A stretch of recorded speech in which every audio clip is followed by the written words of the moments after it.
கோவை ஈச்சனாரி பகுதியில் உள்ள கற்பகம் பல்கலைக்கழக வளாகத்தில் கல்லூரி மாணவ மாணவியர்களால் கொண்டாடப்பட்ட திருவோணம் திருவிழா நிகழ்ச்சி மாணவிகளின் கலக்கல் நடன நிகழ்ச்சியுடன் கல்லூரி திருவிழா போல காட்சியளித்து வருகிறது. கோவை ஈச்சனாரி பகுதியில் கற்பகம் பல்கலைக்கழகம் அமைந்துள்ளது. இங்கு சுமார் 10,000க்கும் அதிகமான மாணவர்கள் கல்வி பயின்று வருகின்றனர்.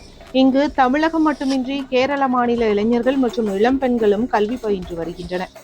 கல்லூரியில் மாணவர்களிடையே ஒற்றுமை, சகோதரத்துவத்தை மேம்படுத்த அனைத்து மாநில நிகழ்வுகளும் திருவிழாக்களையும் கல்லூரி வளாகத்தில் நடத்துவது வாடிக்கையான ஒன்று.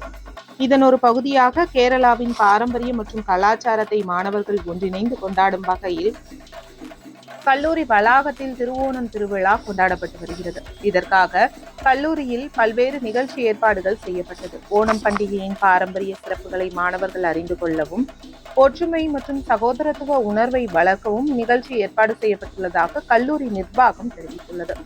நமது பாரம்பரியத்தை ஒரே குடும்பமாக இணைந்து கொண்டாட வேண்டும் என்ற நோக்கத்துடன் நடைபெற்ற இவ்விழாவில் கல்லூரி மாணவர்கள் மற்றும் ஆசிரியர்கள் உற்சாகமாக பங்கேற்றனர். இந்த நிகழ்ச்சியில் கற்பகம் பல்கலைக்கழக துணைவேந்தர் டாக்டர் ரவி, பதிவாளர் டாக்டர் பிரதீப் ஆகியோர் கலந்து கொண்டனர். விழாவுக்கான அனைத்து ஏற்பாடுகளையும் கற்பகம் கல்லூரியின் டீன்ஸ் அமுதா, ராகவி, குமுதா, கதிரவன், ஜனக மாயதேவி உள்ளிட்டோர் செய்திருந்தனர். இந்த விழாவில் கல்லூரி மாணவ மாணவியர்கள் சுமார் 5,000க்கும் மேற்பட்டோர் கலந்து கொண்டனர். முன்னதாக மாவேலி மன்னனின் வரவேற்பு நிகழ்ச்சியுடன் துவங்கிய விழாவில் கேரள மக்களின் பாரம்பரிய இசையான செண்டை மேளங்கள் முழங்க கல்லூரி மாணவ மாணவியர்கள் அத்தப்பு கோலமிட்டு செண்டை மேள இசைக்கு ஏற்றவாறு மாணவிகள் நடனமாடினர். இதனால் கல்லூரி வளாகமே திருவிழா போல காட்சியளித்து வருகிறது.